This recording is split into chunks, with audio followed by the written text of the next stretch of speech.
میرے بھائیوں، پہلا کوسچن بڑا کریٹیکل ہے۔ آج 28 ذوالحجہ 1439 ہجری ہے، اور پرسوں انشاءاللہ تعالی 11 ستمبر 2018 کو یکم محرم 1440 ہجری انشاءاللہ شروع ہو جائے گی۔ اسی کانٹیکسٹ میں سوال موصول ہوا ہے۔ علی بھائی السلام علیکم ورحمۃ اللہ۔ وعلیکم السلام ورحمۃ اللہ وبرکاتہ۔ امام حسن ابن علی علیہ السلام سے متعلق 120 شادیوں کے جھوٹے الزام کے جواب میں آپ کا کلپ دیکھا، بہت خوشی ہوئی۔ آپ سے گزارش ہے کہ امام حسن علیہ السلام کے قاتل کا نام اور قتل کی وجوہات بھی ذرا امت کے سامنے لائیں اور حق گوئی کا مظاہرہ فرمائیں، کیونکہ محرم 1440 ہجری کی آمد ہے۔ شکریہ۔ میرے بھائیوں، پہلے تو میں جواباً عرض کروں اس سوال کے جواب میں کہ الحمدللہ اس پلیٹ فارم سے حق گوئی کا جس طریقے سے مظاہرہ ہو رہا ہے، اس کی مثال دینا شاید ممکن نہیں ہے، اور اگر آپ کو کوئی مثال ملے تو مجھے ضرور بتائیے گا۔ ویسے علماء جو پروفیشنل ہوتے ہیں مکاتب فکر کے، وہ اپنے مکاتب فکر کے علماء سے بھی جیلسی کا شکار ہوتے ہیں، اور دوسروں سے تو ہوتے ہی ہیں۔ اللہ کے فضل سے مجھے اگر کوئی بتائے گا نا کہ علی بھائی اس طرح کا کام آپ سے بہتر طریقے سے فلاں بندہ کر رہا ہے، تو میرا تو خوشی سے شاید 1 کلو خون ہی بڑھ جائے۔ جیلسی تو ہوگی نہیں، میں کہوں گا شکر ہے یار، ہماری محنت رنگ لائی کہ یہ فرقہ واریت کی لعنت کے خلاف جو ہم نے آواز اٹھائی تھی، اس میں اور لوگ بھی شامل ہوئے، تو جیلسی کا تو سوال ہی نہیں پیدا ہوتا اللہ کے فضل سے۔ حق گوئی الحمدللہ اس پلیٹ فارم سے جو ہے وہ ببانگ دول ہوتی ہے، اور کیوں ہوتی ہے؟ اس لیے کہ نہ میں وابی نہ میں بابی، میں ہوں مسلم علمی کتابی۔ نہ ہم سو کالڈ کوئی علمی بات کرے اسے وہابی کہہ دیتے ہیں، ہم وہابی نہیں ہیں، ہم بابی بھی نہیں، بابوں کے ماننے والے یا بابوں کا دفاع کرنے والے، ہم علمی کتابی بکش مسلم ہیں۔ ایک نان بکش مسلم ہوتے ہیں، ان کو میں کہتا ہوں ٹنی، سن سنا کے سنی، سنی سن ہو گئے ٹن، اور ایک پڑھ پڑھا کے سنی، وہ صحیح سنی ہوتا ہے جو پڑھ پڑھا کے علمی کتابی مسلمان ہو۔ اور سنی ایز اے منہج میں استعمال کر رہا ہوں، ایز اے فرقہ نہیں۔ فرقہ واریت تو اسلام کے اندر حرام ہے۔ میرے بھائیو، یہ ایک تلخ حقیقت ہے کہ اس امت نے امام کائنات سید الاولین والآخرین شفیع المذنبین رحمت للعالمین سیدنا و مولانا امام اعظم محمد رسول اللہ صلی اللہ علیہ وآلہ وسلم کی جو وصیت تھی غدیر خم کے موقع پر، اس کا بالکل خیال نہیں رکھا، اور آپ صلی اللہ علیہ وآلہ وسلم کے پورے خاندان کو سوائے چند لوگوں کے، اور اس میں بھی ٹاپ آف دا لسٹ سیدنا حسن اور حسین علیہم السلام کو مظلومانہ طریقے سے قتل کیا۔ اور اس کی مثال انسانی تاریخ میں نہیں ملتی کہ امت جو ماننے والی امت ہے، انہوں نے خود اپنے پیغمبر کے ماننے والوں کو، ان کی اولاد کو اس طریقے سے ذبح کیا ہو، والعیاذ باللہ تعالی۔ وہ جو ماہر القادری صاحب کا شعر بھی ہے، ان کے ہاتھوں سے لٹی باغ رسالت کی بہار، جو نمازوں میں پڑھتے رہے صدا صلی علی، یعنی نمازوں میں وہ پڑھتے تھے اللہم صلی علی محمد وعلی آل محمد، لیکن آل محمد کے ساتھ انہوں نے یہ ظلم کیا۔ میرے بھائیوں، صحیح مسلم میں اوپر تلے 4 احادیث ہیں، 4 طرق انٹرنیشنل نمبر کے مطابق۔ مولا علی رضی اللہ تعالیٰ عنہ وعلیہ السلام کے فضائل والے چیپٹر میں صحیح مسلم میں 6225 سے لے کے 6228 تک کہ آپ صلی اللہ علیہ وآلہ وسلم نے حجۃ الوداع سے واپسی پر اپنی وفات سے 2 مہینے پہلے خم نامی گاؤں میں مکے اور مدینے کے درمیان پڑاؤ کر کے خطبہ دیا 17 ذوالحجہ کو 10 ہجری کے اندر، اور اگلی 11 ہجری میں ربیع الاول کے مہینے میں ہی آپ کی وفات ہوئی۔ تاریخ کنفرم نہیں، لیکن دن سوموار ہے، اور آپ کی گفتگو بڑی کنکلوڈنگ تھی۔ ہم نے وہ اپنے منہج کے اوپر بھی لکھ کے لگائی ہوئی ہے۔ اے لوگو آگاہ ہو جاؤ، میں بھی ایک انسان ہوں، قریب ہے کہ اللہ کا قاصد یعنی موت کا فرشتہ میرے پاس آئے اور میں اس کی دعوت قبول کر لوں۔ میں اپنے بعد تم میں 2 بھاری چیزیں چھوڑ کے جا رہا ہوں، ان میں سے پہلی چیز اللہ کی کتاب ہے۔ تم اللہ کی کتاب کو پکڑو، اپنا تعلق اس کتاب کے ساتھ مضبوط کرو۔ اللہ کی کتاب اللہ کی رسی ہے، جو اسے پکڑے گا وہ ہدایت پر ہوگا، جو اسے چھوڑ دے گا وہ گمراہ ہو جائے گا۔ اور زید ابن ارقم کہتے ہیں پھر نبی علیہ السلام ترغیب دلاتے رہے، اللہ کی کتاب، اللہ کی کتاب، اللہ کی کتاب، لیکن امت نے کتاب کو پس پش ڈال دیا۔ اور پھر فرمایا دوسری بھاری چیز میں چھوڑ کے جا رہا ہوں، وہ میرے اہل بیت ہیں، میں اپنے اہل بیت کے معاملے میں تمہیں اللہ کا خوف دلاتا ہوں، میں اپنے اہل بیت کے معاملے میں تمہیں اللہ کا خوف دلاتا ہوں، میں اپنے اہل بیت کے معاملے میں تمہیں اللہ کا خوف دلاتا ہوں۔ 3 دفعہ امت کو ڈرایا، لیکن امت نے اس معاملے میں بھی نبی علیہ السلام کی وصیت کا پاس نہیں رکھا۔ یعنی آپ کو تو اللہ تعالیٰ نے غیبی خبر دے دی تھی کہ آپ کی امت یہ کرے گی، آپ نے امت کو بتایا کہ اس سسٹم کا حصہ نہ بننا، جو کچھ آل امیہ میری اہل بیت کے ساتھ ظلم کریں گے تم نے اس سسٹم کا حصہ نہیں بننا۔ لیکن آپ دیکھ لیں امت نے پھر کس طریقے سے یعنی اہل بیت کے ساتھ ظلم کیا، اور جس کی یعنی ہیٹ آج تک ہم محسوس کر رہے ہیں، وہ تکلیف آج تک ہمیں کاٹنی پڑ رہی ہے، وَلِعَوْذُ بِاللَّهِ تعالی۔ اور اس امت نے اگر یہ کام نہ کیا ہوتا تو آج امت کی حالت مختلف ہوتی، اس آزمائش سے ہمیں نہ گزرنا پڑتا۔ اور ضمناً مجھے وہ حدیث یاد آ گئی صحیح بخاری میں انٹرنیشنل نمبر کے مطابق 3748 سیدنا حسن و حسین علیہم السلام والے فضائل والے چیپٹر میں، کہ سیدنا حسین ابن علی کا سر کاٹ کر ایک تشت میں رکھ کے عبید اللہ ابن زیاد کے سامنے پیش کیا گیا، گورنر کوفہ جو یزید ابن معاویہ کی طرف سے گورنر تھا۔ صحیح بخاری انٹرنیشنل نمبر کے مطابق 3748، اور اس حدیث میں حسین کے ساتھ علیہ السلام لکھا ہے، علیہ السلام امام بخاری نے۔ آپ sunna.com ویب سائٹ میں عربی والا پورشن دیکھ لیں، مکتبۃ الشاملہ دیکھ لیں، اور بیروت کی چھپی ہوئی عربی کتابیں دیکھ لیں، آپ کو ملے گا۔ ایون اسلام 360 میں بھی جو عربی والا پورشن ہے اس میں صحیح بخاری 3748 کے ساتھ حسین علیہ السلام آپ کو ملے گا، لیکن مولوی نے بےایمانی کرتے ہوئے اردو ترجمے میں رضی اللہ عنہ کر دیا، تاکہ سنی شیعہ جو ایک درار ڈلی ہے وہ اور بڑھ جائے۔ تو بخاری کے الفاظ ہیں حسین علیہ السلام کا سر مبارک کاٹ کے تشت میں رکھ کے عبید اللہ ابن زیاد کے سامنے پیش کیا گیا، تو وہ چھڑی مار کے ان کے یعنی سر مبارک کے ساتھ، جس میں الفاظ ہیں کہ داڑھی اور سر میں کالا خضاب لگا ہوا تھا وسمہ کا،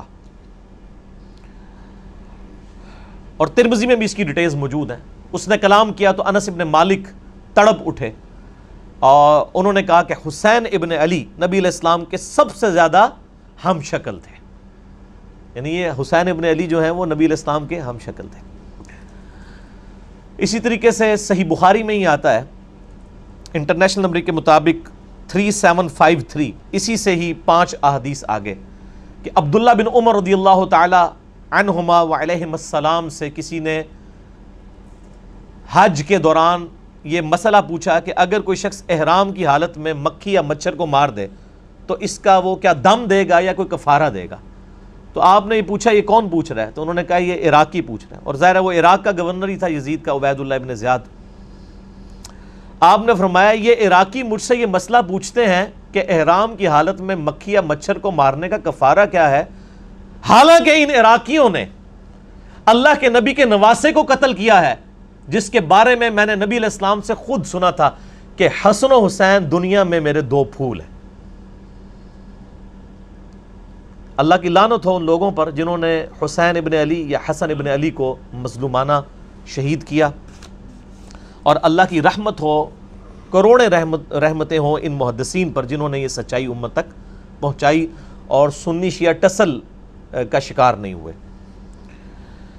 میرے بھائیو، آج کے اس کوسچن کو کہ حسن ابن علی کا قاتل کون ہے، کیونکہ ابھی محرم کا مہینہ شروع ہونے والا ہے، آج 9 ستمبر ہے، 11 ستمبر کو یکم محرم 1440 ہجری ہوگی، تو حسین علیہ السلام کے اوپر زیادہ گفتگو ہو رہی ہوتی ہے، حالانکہ حسن ابن علی کو بھی شہید کیا گیا، ان کو زہر دے کے قتل کیا گیا۔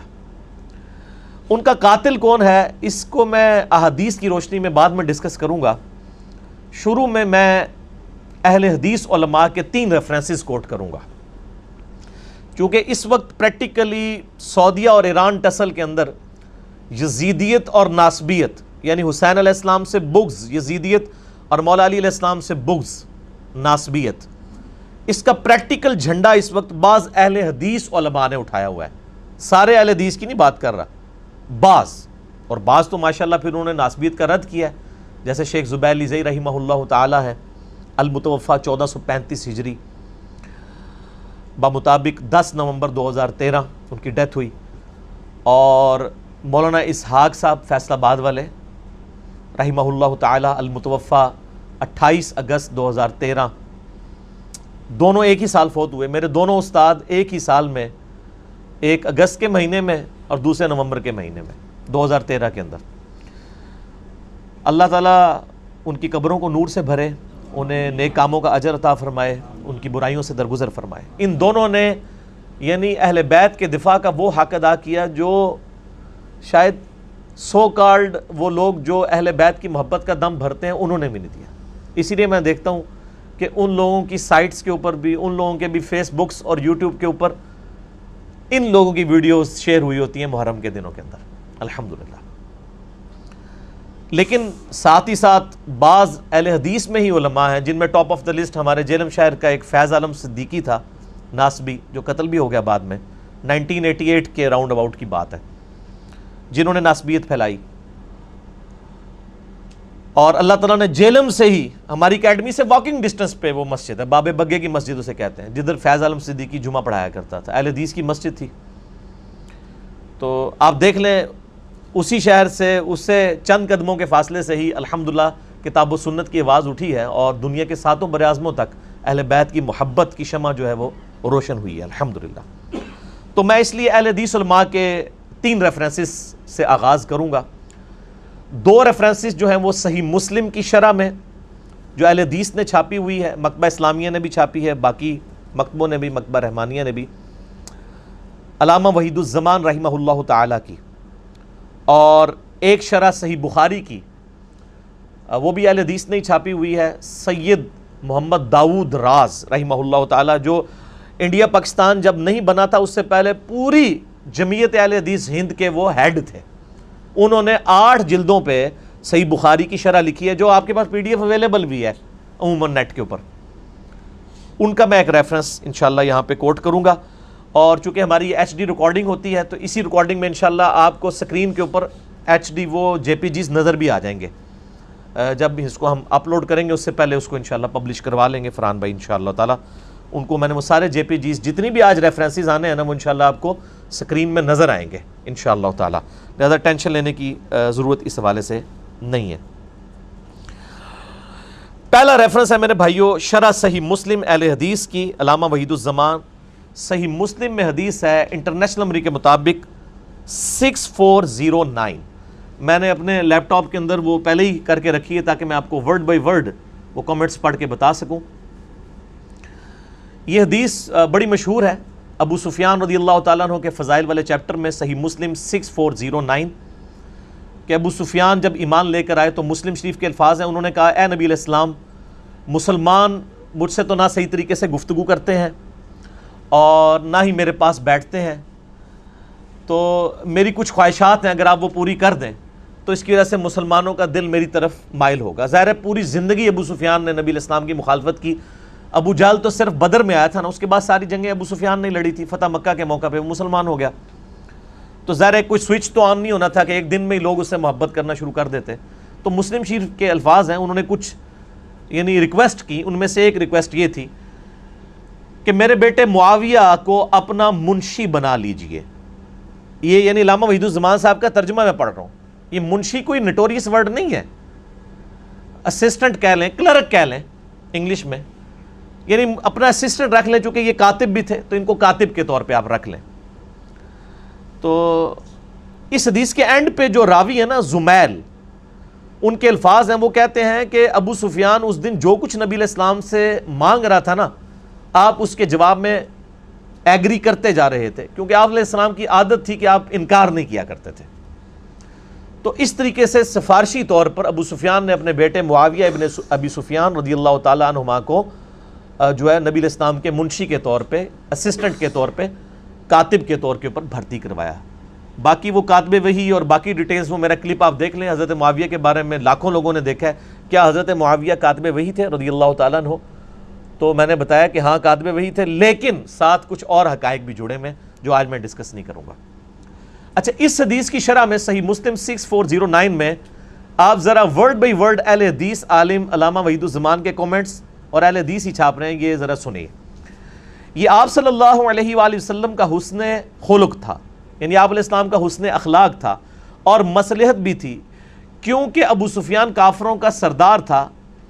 اس کی تالیف قلب بھی ضروری تھی، ہر چند ابو سفیان کا اسلام پہلے پہل تو جان کے ڈر سے تھا، مگر بعد میں شاید وہ پختہ ہو گیا ہو، اور جب آدمی اسلام لایا تو اس کے قصور اور کفر کے وقت کے سب گناہ معاف ہو جاتے ہیں. آپ صلی اللہ علیہ وآلہ وسلم نے تو وحشی قاتل حمزہ کا بھی اسلام قبول کر لیا تھا، لیکن اس پر بھی ابو سفیان کا خاندان نبوی صلی اللہ علیہ وآلہ وسلم کا ہمیشہ دشمن رہا. ابو سفیان عمر بھر حضرت صلی اللہ علیہ وآلہ وسلم سے لڑتا رہا اور صدہا مسلمانوں کو اس نے شہید کیا، اور اس کے بیٹے معاویہ ابن ابی سفیان نے جناب امیر المومنین خلیفہ برحق علی مرتضیٰ شیر خدا رضی اللہ تعالی عنہ کا مقابلہ کیا اور جنگ صفین میں ہزاروں مسلمانوں کا خون کیا. اور پھر اس کے بیٹے یزید نے تو ستم ہی ڈھایا، سیدنا حسن کو زہر دلوایا اور سیدنا حسین کو ایسے ظلم سے شہید کرایا جس کا حال لکھنے سے قلم کانپتا ہے. علامہ وحید الزمان صاحب لکھ رہے ہیں کہ حسن و حسین کے قاتل کون ہیں؟ آل امیہ. اور دیکھیں وہ کہندے پورا خاندان پڑ کے رکھ چھڑیا ہے. انہوں نے کہا دادا جڑا ہے وہ نبی نال لڑتا رہا، پیو یزید دا جڑا ہے وہ علی نال لڑتا رہا، تے پتر نے حسن حسین نو شہید کروایا، جس کا حال لکھنے سے قلم کانپتا ہے. پھر یزید کے بعد سارے خلفائے بنو امیہ سوائے عمر بن عبدالعزیز کے خاندان نبوی کے دشمن ہی رہے اور ہمیشہ درپے ایذا ہی رہے، اور دنیائے ادنا کے واسطے اپنی آخرت کو تباہ کرتے رہے. لا حول ولا قوت الا باللہ، یہ انہوں نے لکھا ہے ساتھ. تو بس میرے خیال ہے اس پہ مجھے مزید کوئی کمنٹس دینے کی ضرورت نہیں ہے. دوسرا ریفرنس بھی علامہ وحید الزمان صاحب کا صحیح مسلم میں ایک حدیث ہے، انٹرنیشنل نمبر کے مطابق 5976 اور 5977، اور یہ بخاری میں بھی اس کا کچھ حصہ ہے کہ نبی علیہ السلام نے اپنی وفات سے 1 مہینہ پہلے خطبہ دیا اور فرمایا مجھے یہ ڈر نہیں کہ تم میرے بعد مشرک ہو جاؤ، البتہ مجھے ڈر ہے کہ دنیا کی محبت تم پر غالب آ جائے گی، دنیا کے خزانے تم پر اللہ کی طرف سے کھول دیے جائیں گے، اور پھر تم دنیا کی محبت میں ایک دوسرے کو قتل کرو گے جس طرح اگلی امتوں نے کیا، اور تم بھی تباہ و برباد ہو جاؤ گے جس طرح اگلی امتیں تباہ و برباد ہوئی. اب یہ بڑی سخت حدیث تھی. اس حدیث پہ کامنٹس کر رہے ہیں علامہ وحید الزمان صحیح مسلم انٹرنیشنل نمبر کے مطابق 5976 اور 5977. اس کے فٹ نوٹ پر لکھتے ہیں ورڈ بائی ورڈ، اور دنیا کے واسطے آخرت کا خیال چھوڑ دو گے. مسلمانوں نے حضرت صلی اللہ علیہ وآلہ وسلم کے چند روز بعد ہی یہ ایسے کام شروع کر دیے اور آپس میں پھوٹ کی بنا ڈال دی، یعنی پھوٹ کی بنیاد ڈالی. معاویہ حضرت علی سے لڑے اور یزید نے خاندان نبوت کو تباہ کیا. یہ اہل حدیث عالم. یہ تو جب سے انڈیا اور یہ جو سعودیہ اور ایران کی ٹسل شروع ہوئی ہے نا، تو یہ تھوڑے اہل حدیث اس طرف گئے ہیں، ورنہ پرانے اہل حدیث جتنے بڑے محب اہل بیت ہیں، نہ بریلوی ہیں نہ دیوبندی ہیں. اور حجاج نے عبداللہ ابن زبیر کو شہید کیا اور فتنوں کی تار بند گئی. اس روز سے آج تک مسلمانوں کا وہی حال ہے کہ کسی ایک خلیفہ پر سب اکٹھے نہیں ہو سکے. آخر کافر موقع پا کر ان پر غالب ہوئے اور ان کی قوت کو خاک میں ملا دیا. والعیاذ باللہ تعالی. اب انہی کے روحانی شاگرد ہیں سید داود راز، جو کمبائنڈ جمعیت اہل حدیث انڈیا پاکستان کے صدر تھے اور علامہ وحید الزمان صاحب کو اپنا مرشد مانتے ہیں. جگہ جگہ وہ صحیح بخاری کی شرح میں ان کے ریفرنسز کوٹ کرتے ہیں. انہوں نے صحیح بخاری کی شرح جو 8 جلدوں میں موجود ہے، اس میں بخاری کی شرح میں 4359 نمبر حدیث ہے بخاری کی. اس کی شرح کرتے ہوئے کیا لکھتے ہیں؟ یہ بخاری کی حدیث ہے کہ جریر ابن عبداللہ رضی اللہ تعالیٰ عنہ یمن کے سفر پہ تھے اور اسی دوران نبی الاسلام کی پیچھے ڈیتھ ہو گئی اور حضرت ابوبکر کو خلیفہ چن لیا گیا، اور ابھی یہ مدینہ شریف آئے نہیں تھے. تو راستے میں ان کی ملاقات ذو امر نامی ایک شخص سے ہوئی جس تک آلریڈی نبی علیہ السلام کی وفات کی خبر پہنچ چکی تھی. وہ بڑا جہاندیدہ بندہ تھا، اس کے پاس یعنی علم بھی تھا. انہوں نے بڑے حسن سلوک کے ساتھ اس کے ساتھ معاملہ کیا. تو جاتے جاتے اس نے نا ان کو ایک نصیحت کی جو بخاری میں 4359 نمبر حدیث کے اندر امام بخاری نے نقل کی ہے. وہ شخص کہتا ہے کہ چونکہ تم نے مجھ پر احسان کیا ہے، میں تمہیں ایک بات بتاؤں گا کہ تم اہل عرب اس وقت تک خیر و بھلائی کے ساتھ رہو گے جب تک تمہارا طرز عمل یہ ہوگا کہ جب تمہارا کوئی امیر وفات پا جائے تو تم اپنا کوئی اور امیر مقرر کر لو، لیکن جب امارت کے لیے تلوار تک بات پہنچ جائے گی تو تمہارے امیر بادشاہ بن جائیں گے، وہ بادشاہوں کی طرح غصہ ہوا کریں گے اور انہی کی طرح خوش ہوا کریں گے۔ یعنی جب خلافت ختم ہوگی اور ملوکیت آئے گی پھر وہ دنیا دار بادشاہ ہوں گے۔ یہ بخاری کے الفاظ ہیں۔ کانت بالسیف کانوا ملوکا یغضبون غضب الملوک ویرضون رضا الملوک۔ اس پہ حدیث مکمل ہوئی ہے۔ اس کی شرح میں سید داود راز کیا لکھتے ہیں؟ ذو امر کی آخری نصیحت جو یہاں مذکور ہے وہ بالکل ٹھیک ثابت ہوئی۔ خلفائے راشدین یعنی ابوبکر، عمر، عثمان و علی کے زمانے تک خلافت مسلمانوں کے مشورے اور صلاح سے ہوتی تھی۔ اس دور کے بعد کسرا اور قیصر کی طرح یعنی رومن اور پرشین امپائر کے ہیڈ جس طرح اپنے بچوں کو خلیفہ بناتے تھے، ان کی طرح طاقت کے بل پر بادشاہ بننے لگے اور مسلمانوں کا شرازہ منتشر ہو گیا۔ حضرت امیر معاویہ رضی اللہ تعالیٰ عنہ نے جب خلافت یزید کا اعلان کیا تو کئی بابصیرت صحابہ نے ان کو صاف کہہ دیا تھا کہ آپ سنت رسول کو چھوڑ کر کسرا اور قیصر کی سنت کو زندہ کر رہے ہیں۔ یہ بخاری میں ہے 4827 نمبر، وہ میں نے اپنے پمفلٹ میں ساری حدیثیں ڈالی ہیں، آپ کو تعارف بھی کروا دوں گا۔ یہ داؤد راز لکھ رہے ہیں کہ قیصر و کسرا کی جو طریقہ تھا ان کو کس نے زندہ کیا۔ بہرحال اسلامی خلافت کی بنیاد امرہم شورا بینہم پر ہے، جس کو ترقی دے کر آج کی جمہوریت لائی گئی ہے۔ اگرچہ اس جمہوریت میں بہت خرابیاں ہیں تاہم شورا کی ایک ادنا جھلک ہے، اور میرا بھی یہی موقف ہے کہ جو اسلامک ڈیموکریسی ہے یہ خلفائے راشدین کی ایک ماڈرن فارم ہے خلافت راشدہ کی، اور یہ دیکھ لیں سید داؤد راز صاحب نے بھی یہی لکھا ہوا ہے الحمدللہ۔ یہ 3 ریفرنسز تھے اہل حدیث علماء کے۔ اب یہ ٹاپک ایسا ہے کہ میں اس پہ گھنٹوں فی البدی بول سکتا ہوں، آپ کو پتہ ہے میری تو اسپیشلٹی جن ٹاپکس میں ان میں یہ بھی ہے ایک، لیکن to cut the story short میں آپ کو صرف ایک ریسرچ پیپر کا ہی تعارف کرواؤں گا جو میں اکثر کرواتا ہوں۔ یہ میرا ریسرچ پیپر ہے میرے بھائیوں، ریسرچ پیپر نمبر 5B، واقعہ کربلا کا حقیقی پس منظر 72 صحیح الاسناد احادیث کی روشنی میں۔ 72 کیا میں نے نسبت لی ہے شہدائے کربلا کی نسبت سے، ورنہ اس میں احادیث 200 سے زیادہ ہیں۔ اکثر احادیث بخاری اور مسلم سے ہیں، عربی میں بھی ہے، اردو میں بھی ہے، ہندی میں بھی ہے، انگلش میں بھی ہے، فارسی کا کام بھی ہونے والا ہے، پشتو اور بنگالی میں بھی لوگوں نے کام شروع کر دیا ہے الحمدللہ۔ میں نے اس میں ٹروتھ ریویل کیا ہے، یہ جعلی پس منظر نہیں، خیالی پلاؤ نہیں ہے۔ اور یہ ایک عبداللہ ابن سبا تھا، پوری امت کی مت مار دی اس نے، ایک کریکٹر گھڑا جو کہ مولا علی کے دور میں آیا تھا، شہادت عثمان میں اس کا کوئی تعلق نہیں ہے، صرف آل امیہ کی بدماشیوں کو چھپانے کے لیے انہوں نے یہ ایک جھوٹ گھڑا۔ اس کو تو مولا علی نے خود قتل کروایا تھا عبداللہ ابن سبا کو، وہ بعد کی پیداوار ہے، اس کو کھاتے میں ڈال دیا۔ میں نے یہ سارا ٹروتھ احادیث سے ریویل کیا ہے، یہ کوئی بنو امیہ یا بنو عباس کی لکھوائی ہوئی تاریخ نہیں ہے، یہ وہ احادیث کی کتابیں جو سامنے رکھی ہوئی ہیں۔ کیوں؟ کیونکہ نام ہے وہابی، نام ہے بابی، میں ہوں مسلم علمی کتابی۔ اس میں آپ کو خلافت راشدہ کا پتہ چلے گا، شہادت عثمان کے اصلی اسباب کیا ہے وہ پتہ چلیں گے، جنگ جمل صفین نہروان کے اوپر مولا علی کی حقانیت پتہ چلے گی، شہادت حسن کے بارے میں احادیث مل جائیں گی۔ آج جتنی احادیث میں ڈسکس کروں یہ ساری اس کے اندر موجود ہے۔ صلح حسن کی شرائط کیا تھی جن کو پورا نہیں کیا گیا، شہادت حسین علیہ السلام، یہ پوری ڈیٹیلز آپ کو انشاءاللہ 200 احادیث اس کے اندر مل جائیں گی۔ یہ آپ سافٹ کاپی ڈاؤن لوڈ کر سکتے ہیں ہماری ویب سائٹ ahlsunnatpak.com پہ جائیں، بکس اینڈ ریسرچ پیپرز والے پورشن میں جائیں، 5B ریسرچ پیپر ہے، ساری زبانوں میں آپ ڈاؤن لوڈ کریں جو مینلی ہیں، عربی میں، اردو میں، ہندی میں اور انگلش میں، اور آپ اس کی ہارڈ کاپی بھی گھر میں مفت منگوا سکتے ہیں۔ اس کے لیے آپ فون کریں ہمارے عثمان بھائی کو، ان کے فون کی ٹائمنگ ہے صبح 9 سے لے کر 12:45 بجے تک روزانہ، اور شام کو عصر سے لے کر مغرب تک۔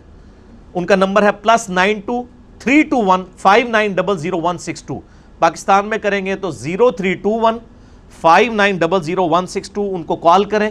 انشاءاللہ یہ ڈاک میرے تمام ریسرچ پیپرز انکلوڈنگ 5B آپ کے گھر انشاءاللہ بالکل مفت آ جائیں گے انشاءاللہ تعالی، تو آپ منگوا سکتے ہیں۔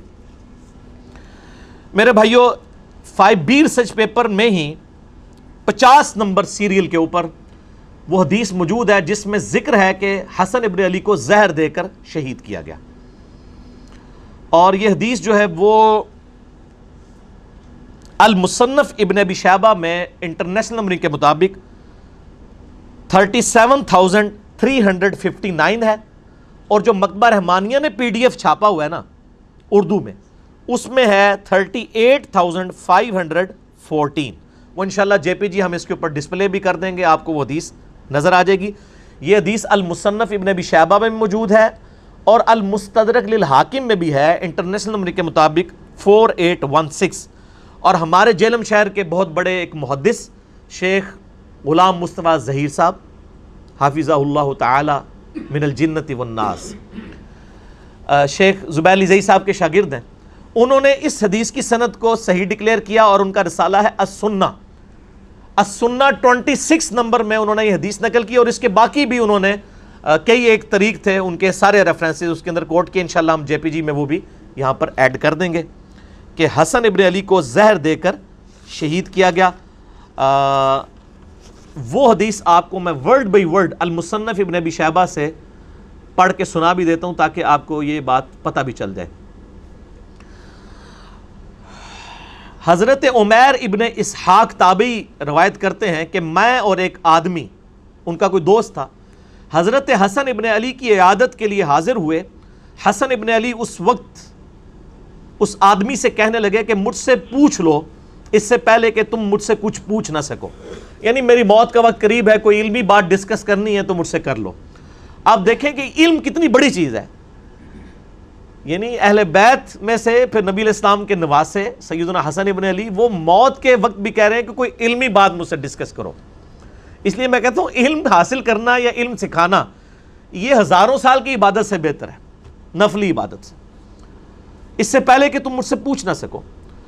ان صاحب نے کہا کہ میں آپ سے کچھ نہیں پوچھنا چاہتا، اللہ تعالیٰ آپ کو عافیت عطا کرے۔ راوی نے فرمایا کہ حضرت حسن کھڑے ہوئے اور بیت الخلاء میں داخل ہوئے، پھر بیت الخلاء سے واپس ہمارے پاس تشریف لائے اور ارشاد فرمایا میں تمہاری طرف نہیں نکلا یہاں تک کہ میں نے اپنے جگر کا ایک ٹکڑا پھینکا ہے جس کو میں اس لکڑی سے الٹ پلٹ کر رہا تھا۔ یعنی وہ ٹائلٹ گئے تو ان کو پیشاب کے اندر یا انہوں نے وامٹنگ کی، الٹی کے اندر ان کے جگر کے ٹکڑے کٹ کے نکلے، چونکہ بڑا سخت زہر دیا گیا تھا۔ مجھے کئی مرتبہ زہر پلایا گیا لیکن اس مرتبہ زیادہ سخت، اس سے زیادہ سخت چیز کوئی اور نہیں تھی، یعنی اس دفعہ جو مجھے زہر دیا گیا وہ بہت سخت تھا جس کی وجہ سے میرا جگر کٹ کے باہر نکلا۔ اللہ کی لعنت ہو ان لوگوں پر جنہوں نے حسن ابن علی کے ساتھ یہ ظلم کیا، حسین ابن علی کے ساتھ ظلم کیا، ان پہ اللہ کی لعنت، اللہ کے فرشتوں کی لعنت، تمام لعنت کرنے والوں کی لعنت، آمین۔ حضرت عمیر تابعی کہتے ہیں اگلے دن ہم صبح کے وقت دوبارہ عیادت کے لیے گئے تو وہ اس وقت جان کنی کی حالت میں تھے، یعنی وہ حالت نزع میں تھے۔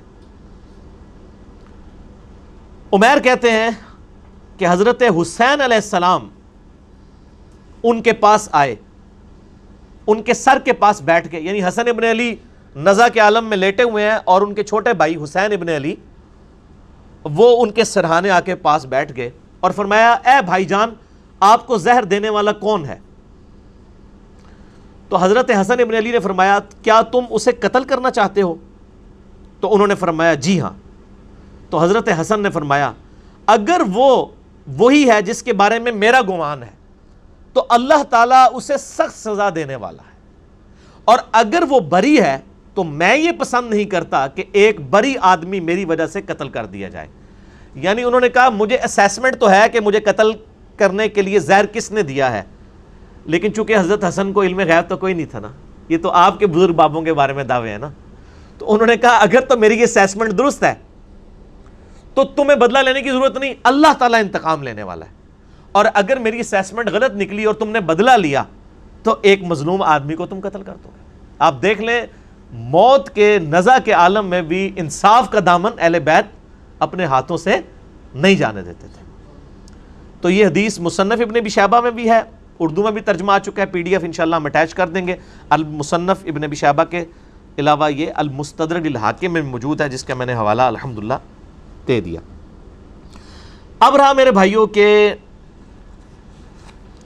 حسن ابن علی کو یہ زہر دیا کس نے تھا؟ اس حوالے سے اہل سنت کی جو مین سٹریم کی تاریخ کی کتابیں ہیں صحابہ کرام کے احوال کے اوپر کتاب لکھی گئی ہے الاستیاب، امام ابن عبد البر، المتوفی 463 ہجری، بڑی مشہور کتاب ہے۔ شام کے اندر وہ بہت بڑے یعنی اہل سنت کے امام گزرے ہیں، محدث ہیں۔ انہوں نے اس طرح کی روایتیں نقل کی ہیں کہ حضرت معاویہ رضی اللہ تعالیٰ عنہ نے حسن ابن علی کو زہر دیا تھا، لیکن سند کے اعتبار سے یہ روایتیں کمزور ہیں۔ اسی طریقے سے طبقات ابن سعد، ان سے بھی پہلے امام محمد ابن سعد المتوفی 230 ہجری، جو امام بخاری امام مسلم کے ہم اثر ہیں، طبقات ابن سعد انہوں نے لکھی ہے، اس میں بھی ملتا ہے کہ معاویہ ابن ابی سفیان اور یزید ابن معاویہ کے بارے میں کہ انہوں نے حسن ابن علی کو زہر دے کر قتل کروایا۔ اس کے علاوہ امام بلازری کی کتاب المتوفی 290 ہجری، انصاب الاشراف، جس سے یہ محرم کے دنوں میں جعلی روایت پیش کر رہے ہوتے ہیں کہ حسین علیہ السلام نے کہا میری 3 شرطیں ہیں، یا تو مجھے یزید کے پاس جانے دو، میں اس کے ہاتھ پہ بیعت کر لیتا ہوں، یا مجھے واپس جانے دو، یا کسی مسلمان سرحد پہ جانے دو۔ کوڑ مارو ہو جڑا کوئی ہضم بھی ہوئے کسی نو، وہ کتاب ہی جعلی ہے، وہ اپنے مصنف سے ثابت ہی نہیں ہے۔ اور اگر کوئی ثابت کرنا چاہتا ہے تو سر اسی انصاب الاشراف میں لکھا ہے کہ معاویہ ابن ابی سفیان نے حضرت حسن ابن علی کو قتل کروایا ہے، اور کچھ بھی بہت کچھ لکھا ہوا ہے۔ یزید کے باوجداد کے تابوت دوزخ کے اندر ہے، اور بھی بہت کچھ لکھا ہے۔ میری شیخ زبیر صاحب کے ساتھ جب 1 to 1 اس کے اوپر ڈسکشن ہوئی، ان کا کہ یہ اگر بلازری کی کتاب کو صحیح مانیں گے تو یہ حضرت معاویہ کا پھر ایمان ثابت کرنا ان کے لیے ممکن نہیں رہے گا، تو اس لیے اس کتاب سے ہی جان چھڑائیں۔ تو نہ ہم 3 شرطوں والی بات بھی جعلی، یہ بھی جعلی۔ اس طریقے سے تاریخ دمشق ہے، امام ابن عساکر، علی ابن حسین ابن عساکر، المتوفی 571 ہجری، تاریخ دمشق ان کی مشہور ہے۔ اس میں بھی ملتا ہے کہ حضرت معاویہ نے زہر دیا، لیکن یہ سب کی سب روایتیں کمزور ہیں، تاریخی ہیں، ہم ان کو پیش نہیں کرتے۔ البتہ سنن ابی داؤد میں ایک صحیح سند کے ساتھ حدیث ہے، یہ ابو داؤد پڑھی نہیں ہوئی، پڑھی بھی ہوئی ہے۔ انٹرنیشنل نمبر کے مطابق 4131، وہ حدیث میں ورڈ بائی ورڈ کور کروں گا آج، جس سے آپ کو پتا چلے گا کہ قتل حسن کا بینیفیشری کون ہے۔ جس طرح آج کل لوگ کہتے ہیں نا وہ بے نظیر کے قتل کا بینیفیشری کون ہے، ٹھیک ہے، نام لینے کی ضرورت نہیں ہے۔ اس طرح حسن ابن علی کے قتل کا بینیفیشری کون تھا وہ ابو داؤد نے بتا دیا۔ اور دوسرا ٹروتھ ریویل ہوگا کہ مولا علی علیہ السلام کو ممبروں پر آل امیہ کے دور میں جو لعنت کروائی جاتی تھی، سب و شتم ہوتا تھا، وہ کہتے ہیں سب کا مطلب تنقید ہے، تنقید نہیں ہے۔ صحیح مسلم انٹرنیشنل نمبر کے مطابق 6229 نمبر حدیث ہے، لعن اللہ ابا تراب، ابو تراب پر اللہ کی لعنت، نعوذ باللہ من ذالک، لعنت کرواتے تھے وہ۔ یہ لعنت کیوں کرواتے تھے؟ یہ بھی ایک کوسچن ہے نا، کہ اس سے ان کو کیا ملتا تھا؟ یہ ٹروتھ بھی آپ کو اس حدیث میں ریویل ہوگا کہ بیسیکلی وہ چاہتے تھے کہ خلافت راشدہ کا ایک بھیانک چہرہ لوگوں کے سامنے آئے، لوگ خلافت کی تلاش میں نہ رہے، ملوکیت کو قائم رکھیں، لہٰذا مولا علی پر لعنت کرواؤ۔ جب مولا علی سے لوگ متنفر ہوں گے، خود بخود ہی کہیں گے کہ یہ ملوکیت کا سسٹم، آل امیہ کا سسٹم بہتر ہے۔ یہ بھی آپ کو اس حدیث میں پتہ چلے گا، اور آپ کو پتہ چلے گا کہ آل امیہ بینیفیشری ہے حسن ابن علی کے قتل کی۔ اب قاتل کون ہے؟ وہ آج کے زمانے میں بھی میرے بھائی جب CCTV کیمرہ ہیں، سب کچھ ہیں، یہ اس طریقے سے کوئی اس کی خفیہ ویڈیو تو مطلب نہیں بنا سکتا تھا اس زمانے میں، تو آج کے زمانے میں بھی قاتل تک پہنچنا بہت مشکل ہوتا ہے، تو اس زمانے میں تو بہت مشکل تھا۔ اسی طریقے سے عثمان غنی رضی اللہ تعالیٰ عنہ کے بھی اسپیسیفک تو کوئی نہیں کر سکتا کہ قاتلین کون تھے، ایک اسیسمنٹ ہی ہے۔ یہاں پر بھی یہی معاملہ ہے۔ یہ حدیث ہے ابو داؤد میں 4131 انٹرنیشنل نمبر کے مطابق، اور یہ کم از کم 3 اہل سنت کی مین سٹریم کی کتابوں میں ہے۔ سنن ابی داؤد میں ہے 4131۔ اس حدیث کو شیخ البانی بھی صحیح کہتے ہیں، شیخ زبیر علی زئی صاحب رحمہ اللہ تعالی، جن کا کرائٹیریا صحت کا بڑا سخت تھا، وہ بھی اسے صحیح کہتے ہیں۔ اس حدیث پہ بعض ناسبیوں نے جو اعتراض کیا منکرین حدیث نے، میں انشاءاللہ وہ اینڈ پہ ڈسکس کروں گا، کیونکہ وہ عام بندوں کا ٹاپک نہیں ہے، اس لیے میں اس موضوع کی روانگی کو توڑنا نہیں چاہتا۔ ابو داؤد میں 4131، مسند احمد میں ہے 17228 عربی والے میں، مکتبۃ شاملہ میں، اور جو اردو PDF ہے مکتبہ رحمانیہ کا، اس میں ہے 17321۔ یہ سارے JPGs انشاءاللہ ہم ساتھ اٹیچ کر دیں گے۔ اور تیسری کتاب ہے المعجم الکبیر طبرانی، اس میں امام حسن علیہ السلام کے چیپٹر میں انٹرنیشنل نمبر کے مطابق 2628 ہے اور مقدام بن مادی کرب والے چیپٹر میں 636 نمبر ہے. 2 دفعہ امام طبرانی اس حدیث کو لے کے ہیں, المتوفا 360 ہجری. تو یہ حدیث الحمدللہ سونے کی مہر درست ہے, اور یہ اتنی کرٹیکل حدیث تھی کہ یہ میرے جو 5B ریسرچ پیپر میں صرف یہ واحد حدیث ہے جو میں نے 2 نمبرنگ پہ ریپیٹ کی ہے, سیریل نمبر 31 پہ بھی اور سیریل نمبر 51 کے اوپر بھی, اور ایک ایک نمبرنگ پہ کئی حدیثیں ہیں. اس میں مثلا جو 33 نمبر ہے غدیر خم کے میں نے 8 طرق جمع کیے ہیں. ویسے تو غدیر خم پہ لاکھوں لوگ میرا کلپ دیکھ چکے ہیں یوٹیوب پہ, جو میں نے کور کیے ہیں وہ آپ دیکھ سکتے ہیں. تو ایک ایک نمبر پہ کئی احادیث ہیں, اس لیے 200 سے زیادہ روایتیں ہیں. تو اس ریسرچ پیپر میں یہ روایت 4131 موجود ہے انٹرنیشنل نمبر کے مطابق. وہ میں آپ کو اہل حدیث کا جو ترجمہ ہے نا جی, ورڈ بائی ورڈ پڑھ کے سناتا ہوں. دارالاسلام پبلیکیشن دنیا میں سب سے بڑا اہل حدیث کا, اہل سنت کا یعنی کتابیں چھاپنے والا جو ہے وہ ادارہ ہے. یہ دارالاسلام کی عربی پبلیکیشن سامنے رکھی ہوئی ہیں, یہ پڑھی ہوئی نہیں پڑھی ہوئی بھی ہیں, یہ علمی کتابی باتیں ہو رہی ہیں نا. تو اسی میں جو ابو داؤد رکھی ہے نا, اس میں ورڈ بائی ورڈ میں آپ کو دارالاسلام نے جو اردو ترجمے کے ساتھ شیخ زبیر صاحب کی تحقیم کے ساتھ چھاپی ہے, 4131 سنن ابی داؤد, ورڈ بائی ورڈ اس حدیث کو سنیں. خالد بن معدان تابعی کہتے ہیں کہ مقدام بن مادی کرب صحابی ہیں, بڑے مشہور صحابی ہیں یہ. انہی سے وہ ابو داؤد میں حدیث ہے کہ مجھے اللہ نے قرآن اور اس کی مثل یعنی سنت عطا فرمائی. مقدام بن مادی کرب عمر بن اسود اور قبیلہ بنو اسد کا ایک آدمی جو اہل قنسرین میں سے تھا, حضرت معاویہ ابن ابی سفیان رضی اللہ تعالیٰ عنہ کے پاس آئے جب وہ شام کے اندر یعنی بادشاہ تھے. معاویہ نے مقدام سے کہا کیا تمہیں معلوم ہے کہ حسن ابن علی وفات پا گئے ہیں؟ تو مقدام رضی اللہ تعالیٰ عنہ نے فوراً پڑھا انا للہ و انا الیہ راجعون. کسی مسلمان کی موت پہ کیا پڑھنا چاہیے؟ اب یہ پڑھنا ایک صحابی کا کیا یہ جرم تھا؟ جب انہوں نے یہ پڑھا تو ابو داؤد نے کیا لکھا, فقال لہ فلان, تو ایک آدمی نے, ایک مرد نے, فلاں شخص نے اس کے جواب میں کہا. اب یہ فلاں کون ہے؟ وہ حضرت معاویہ خود تھے, کیونکہ مسند احمد میں موجود ہے معاویہ نے مقدام سے کہا. ابو داؤد کی عادت ہے کہ وہ جب کسی صحابی کا غلط کام آ رہا ہو نا تو اس کو فلاں کر جاتے ہیں. ابو داؤد کے اندر کئی مثالیں میں نے اس پمفلٹ میں لکھی ہیں. جب فلاں شخص فلاں کو ملنے کوفے آیا تو علی پر لعنت کروائی. وہ سنن نسائی الکبریٰ کے اندر ہے کہ جب معاویہ ابن ابی سفیان مغیرہ ابن شعبہ کو ملنے کے لیے کوفہ آئے تو حضرت علی پہ لعنت کروائی. تو ابو داؤد نے فلاں فلاں کر دیا. میرا یوٹیوب پہ کلپ لاکھوں لوگ دیکھ چکے ہیں. سنی اور شیعہ کی کتابوں میں حق چھپانے کی مثالیں. یہی کام ناج البلاغہ میں جب مولا علی کا خطبہ حضرت عمر کے بارے میں آیا تو شیعہ نے بھی وہاں پہ وہ فلاں شخص پہ اللہ کی رحمت ہو, اس نے دین کے لیے یہ خدمات کی. یہ کام شیعہ نے بھی پایا تو کام سنیہ نے بھی پایا. ٹھیک ہے نا جی. تو جدو کوئی کام پائے تو اس کام سے رسی کاٹ سکنے ہیں. اللہ دے فضل. یہ میں کوئی تکبر کے طور پہ نہیں, میں جسٹ جوک کے طور پہ بول رہا ہوتا ہوں, کیونکہ نہ میں وہابی نہ میں بابی, میں ہوں مسلم علمی کتابی.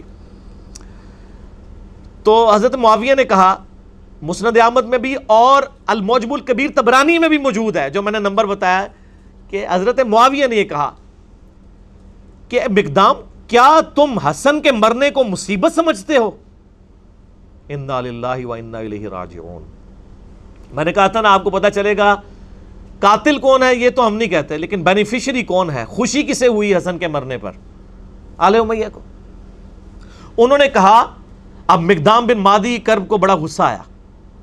انہوں نے کہا میں حسن کی وفات کو مصیبت کیوں نہ سمجھوں جبکہ رسول اللہ صلی اللہ علیہ وآلہ وسلم نے ان کو اپنی گود میں بٹھایا ہوا تھا اور فرما رہے تھے حسن مجھ سے ہے اور حسین علی سے ہے. یعنی مقدام بن مادی کرب کہتے ہیں میں نے نبی الاسلام کو خود دیکھا ہے کہ اپنے زانوں پہ ایک طرف حسن ابن علی کو بٹھایا ہے, دوسری طرف حسین ابن علی کو, اور کہہ رہے ہیں حسن مجھ سے ہے حسین علی سے ہے. اور یار جس نے نبی کو اتنی محبت کرتے ہوئے دیکھا ہو تو سر پھر اس شخص کی وفات کے اوپر اس کو پھر غم تو ہوگا نا. تو وہ حضرت معاویہ کو جواب دے رہے ہیں کہ میں کیوں نہ مصیبت سمجھوں جب نبی علیہ السلام اتنی محبت ان سے کرتے تھے. اور بخاری کے تو الفاظ میں نے بتایا نا ابن عمر کے, صحیح بخاری 3753, حسن و حسین دنیا میں میرے 2 پھول ہیں. ٹھیک ہو گیا. ہائے ہائے ہائے. اب وہ جو اسدی شخص مقدام بن مادی کرب کے ساتھ گیا ہوا تھا نا حضرت معاویہ کو ملنے ہوئے, آپ کو پتہ ہے شاہ سے زیادہ شاہ کے وفادار ہوتے ہیں چمچے. وہ چمچا تھا. اس نے دیکھا کہ جب معاویہ ہی توہین کر رہے ہیں حضرت حسن ابن علی کی, یہ بات کہہ کے کہ حسن کا مرنا کوئی مصیبت ہے, انہوں نے کہا میں بھی بیچ اپنا تھوڑا لچ تال دیا. تو اس نے کہا فقال الاسدی جمرۃ اطفأ اللہ, حسن تو ایک آگ کا کوئلہ تھا جسے اللہ نے بجھا دیا. انا للہ و انا الیہ راجعون. اللہ کی لعنت ہو ایسے لوگوں پر جو اہل بیت کے ساتھ بغض رکھنے والے تھے. صحیح مسلم میں حدیث ہے, علی سے محبت نہیں رکھے گا مگر مومن, علی سے بغض نہیں رکھے گا مگر منافق. صحیح مسلم 240. اور یہ آپ دیکھ لیں سیدنا علی کی اولاد کے ساتھ غدیر خم پہ جو نبی علیہ السلام نے کہا تھا میں اہل بیت کے معاملے میں تمہیں اللہ کا خوف دلاتا ہوں, 6225 سے 6228 تک صحیح مسلم میں, وہ اہل بیت سے مراد مولا علی اور ان کی اولاد لی تھی. کیونکہ سن نسائی الکبریٰ میں مسند احمد میں آگے الفاظ ہے غدیر خم کی حدیث کے کہ مولا علی کا ہاتھ پکڑ کے نبی علیہ السلام نے صحابہ کے دوران یعنی غدیر خم پہ بلند کر کے کہا من کنت مولا فہذا علی مولا, جس کا مولا میں اس کا مولا علی, جس کا جگری یار میں اس کا جگری یار علی, جس کا آقا میں اس کا آقا علی. اور پھر کہا اے اللہ علی جو علی سے محبت رکھے تو بھی اس سے محبت رکھ, جو علی سے بغض رکھے تو بھی اس سے بغض رکھ. کیونکہ علی کی اولاد نہیں ذبح ہونا تھا نا. یہاں پہ بھی آپ دیکھ لیں, وہ اسدی کہتا ہے کہ حسن تو آگ کا ایک انگارہ تھا, ایک کوئلہ تھا داغتا ہوا جس کو اللہ نے بجھا دیا. یہ اس جملے کے اندر پوری قیامت ہے. آپ استغفر اللہ پڑھ رہے ہیں نا, اس ایک جملے کو اگر کھولیں نا تو میں گھنٹوں بول سکتا ہوں. یہ کسی کے لیے یہ جملہ کیوں بولا جاتا ہے کہ فلاں شخص دہتا ہوا انگارہ ہے. پرانے زمانے میں جب آپ نے آگ روشن کرنی ہوتی تھی تو دوسرے گھروں سے آپ کوئلہ لے کے آتے تھے. کوئلے کے اندر ہلکی سی آگ چل رہی ہوتی ہے, وہ آگ لا کے جب آپ لکڑیوں میں رکھتے ہیں تو لکڑیاں بھڑک اٹھتی ہیں. یہ لکڑیوں کو بھڑکانے والی چیز جو ہوتی ہے وہ ہوتا ہے دہتا ہوا کوئلہ. حسن کو اس نے دہتا ہوا کوئلہ کیوں کہا؟ چونکہ حضرت معاویہ نے صلح کی بھی تھی حسن ابن علی کے ساتھ کچھ شرائط کے اوپر. ان شرائط میں سے صرف ایک ہی شرط پوری کی تھی کہ جو مال غنیمت جو قرآن حکیم میں سورۃ الانفال میں آیا کہ اہل بیت کو 5واں حصہ ملے گا بیت المال میں سے, چونکہ ان پہ زکوٰۃ نہیں لگتی, وہ دیتے تھے. باقی جو 4 شرائط تھیں, نمبر 1 حضرت معاویہ رضی اللہ تعالیٰ عنہ خلفائے راشدین کے طریقے کے مطابق حکومت چلائیں گے, کوئی نہیں پوری کی. نمبر 2 حضرت علی کے ساتھیوں نے جو ہتھیار ڈال دیے ہیں صلح حسن کے بعد, وہ ان کے ساتھ ظلم و ستم نہیں ہوگا. آپ یہ میرا پمفلٹ پڑھیں, میں آج اس ڈیٹیل میں نہیں جانا چاہتا, وہ سب کچھ موجود ہے ان کے ساتھ کیا کچھ ہوا, بخاری مسلم سے میں نے ثابت کیا. نمبر 3 ممبروں کے اوپر جو سب و شتم کا سلسلہ جاری ہے حسن ابن علی کے والد علی ابن ابی طالب پہ, وہ ختم کروایا جائے. وہ چلتا رہا, صحیح مسلم میں ہے 6229 نمبر حدیث, مولا علی پہ لعنت کے الفاظ کے ساتھ لعنت کی جاتی تھی آل مروان کی طرف سے. اسی طریقے سے حضرت معاویہ اپنے بعد امت کو شورا پہ چھوڑیں گے, اپنے بیٹے کو نامزد نہیں کریں گے. لیکن وہ بھی آپ بخاری اٹھا کے 4827 نمبر حدیث 4827 دیکھ لیں, صحابہ نے مخالفت کی, انہوں نے زبردستی کیا. ٹھیک ہے, تو کوئی ایک شرط بھی نہیں مانی سوائے ایک مال غنیمت والا معاملہ. تو یہ سارے شرائط تھیں. اب یہ شرائط جب کوئی بندہ پورا نہ کر رہا ہو تو جس سے صلح ہوئی ہو اس سے ڈر تو لگا رہتا ہے نا کہ کہیں یہ بھی اپنا صبر کا پیمانہ اس کا لبریز ہو اور یہ دوبارہ سے خلافت کے لیے کوئی تحریک اٹھا دے. جو جب تحریک اٹھائے گا تو تحریک اٹھانے والا جو شخص ہے وہ ایک دہتا ہوا کولا ہوگا جس سے آگ بھڑک سکتی ہے, خلافت راشدہ دوبارہ سے چڑھ سکتی ہے. اب آپ کو اس جملے کی گہرائی پتہ چلی. حسن ایک دہتا ہوا کولا تھا جسے اللہ نے بجھا دیا. انہوں نے کہا شکر ہے ختم ہوا ہے, انہوں سے اپنی مرضی نہ لے کام ٹور کے رکھیں گے. سمجھ آئیے آپ کو؟ اب یہ جب گفتگو ہو رہی ہو کسی صحابی کے سامنے, یہ کسی وہابی کے آگے نہیں ہو رہی تھی, یہ صحابی کے آگے بات ہو رہی تھی, نہ کسی بابی کے آگے ہو رہی تھی. بابی بابوں کا دفاع کرتے ہیں، وہابی اپنے وہ بادشاہوں کا دفاع کرتے ہیں۔ یہ صحابی تھا مقدام بن مادی کرب، اس نے کہا کہ پہلے معاویہ نے یہ بات کی رضی اللہ تعالیٰ عنہ کہ حسن کا مرنا کوئی مصیبت ہے، اب اس کے چمچے نے آگے سے یہ بات کر دی ہے کہ حسن تو ایک آگ کا انگارہ تھا، اسے بجھا دیا اللہ نے۔ ہائے ہائے ہائے ہائے۔ اب مقدام فقال المقدام، مقدام نے کہا اما انا، انہوں نے کہا معاویہ جت تک میرا تعلق ہے نا، فلا ابرح اليوم، آج میں اس وقت تک یہاں سے تیرے دربار سے نہیں اٹھوں گا، حتی اغیظک، یہاں تک کہ میں تجھے غصہ نہ دلاؤں۔ یعنی تو نے مجھے تکلیف دی ہے نا حضرت حسن ابن علی کے بارے میں کومنٹس کر کے نیگیٹو، میں تجھے ایسی باتیں کروں گا کہ تجھے غصہ دلاؤں۔ وَأُسْمِعَكَ مَا تَكْرَهُ، اور میں تجھے ایسی باتیں سناؤں گا تجھے بری لگیں گی۔ جب کسی کی حقیقت اسے کھول کے بیان کی جائے نا تو بڑے سے بڑے صبر کرنے والے شخص کو بھی بری لگتی ہے۔ پھر کہا اے معاویہ اگر میں سچ کہوں تو میری تصدیق کر دینا، اور اگر میں غلط کہوں تو تردید کر دینا۔ معاویہ نے کہا ایسا ہی کروں گا۔ مقدام نے کہا میں تمہیں اللہ کی قسم دے کر کہتا ہوں، کیا تم جانتے ہو کہ رسول اللہ صلی اللہ علیہ وآلہ وسلم نے سونا پہننے سے منع فرمایا ہے؟ حضرت معاویہ نے کہا ہاں ہمیں بھی پتا ہے مرد کے لیے سونا حرام ہے۔ مقدام نے پھر کہا معاویہ تمہیں اللہ کی قسم دے کر کہتا ہوں، کیا تمہیں خبر ہے کہ رسول اللہ صلی اللہ علیہ وسلم نے مرد کے لیے ریشم پہننے سے روکا ہے؟ انہوں نے کہا ہاں۔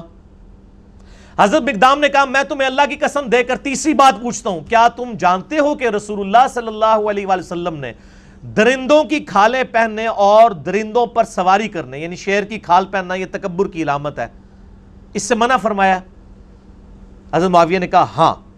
مقدام نے کہا اللہ کی قسم میں نے یہ سب کچھ تمہارے گھر میں ہوتے ہوئے دیکھا ہے اے معاویہ، یعنی تم مانتے بھی ہو کہ سونا مرد کے لیے حرام ہے، ریشم مرد کے لیے حرام ہے، درندوں کی کھالیں پہننا حرام ہے، یہ تینوں حرام کام جو تم خود جانتے ہو تمہارے گھر میں ہوتے ہیں۔ اب میں نہیں کہتا کہ حضرت معاویہ نے سونے کے کڑے یا وہ کوئی لاکٹ پہنا ہوا تھا، میرا اس نے ظن ہے کہ ان کے بال بچے ہی کرتے ہوں گے، گھر میں ظاہر ہے کہ میرے آپ کے بچے تو نہیں تھے نا، ان کے ہی ہوں گے، ہم اس نے ظن رکھتے ہیں کہ وہ خود نہیں کرتے تھے۔ اب یہ بات کرنے کے بعد تو آپ تو کہتے ہیں جی امام حنیفہ کا قول دکھاتے ہیں، آگے حدیث دکھاتے ہیں، لوگ کو رجوع ہی نہیں کرتے، کہتے ہیں حدیث کو ہم نے چھوڑنا ہے۔ اب یہاں پہ نبی علیہ السلام کی حدیث ان کو پتہ ہے، حضرت معاویہ سے کہا جا رہا ہے کہ آپ توبہ کریں۔ اب کیا ہوا؟ مقدام نے کہا اللہ کی قسم یہ سب کچھ آپ کے گھر میں ہوتا ہے اے معاویہ۔ اس پر معاویہ نے کہا اے مقدام مجھے معلوم تھا کہ میں تجھ سے ہرگز بچ نہیں سکوں گا، یعنی میری کمزوریاں تجھے پتہ ہیں۔ حالانکہ ہونا چاہیے تھا معاویہ اے مقدام میں تمہیں گواہ کر کے کہتا ہوں آج تک جو کچھ مجھ سے ہوا میں اللہ سے توبہ کرتا ہوں، اللہ تعالیٰ یہ گناہ معاف کرے، آئندہ میں اپنی اصلاح کروں گا۔ کیونکہ آپ تو ہمیں یہی بتاتے ہیں نا کہ جب صحیح حدیث مل جائے تو وہی آپ کا مذہب ہونا چاہیے۔ آپ کہتے ہیں امام حنیفہ کے سامنے حدیثیں آتی تھی وہ پیچھے نہیں ہٹتے تھے، تو یہ امام حنیفہ سے بہت پہلے ہی معاملہ جو ہے وہ بگڑا ہوا ہے۔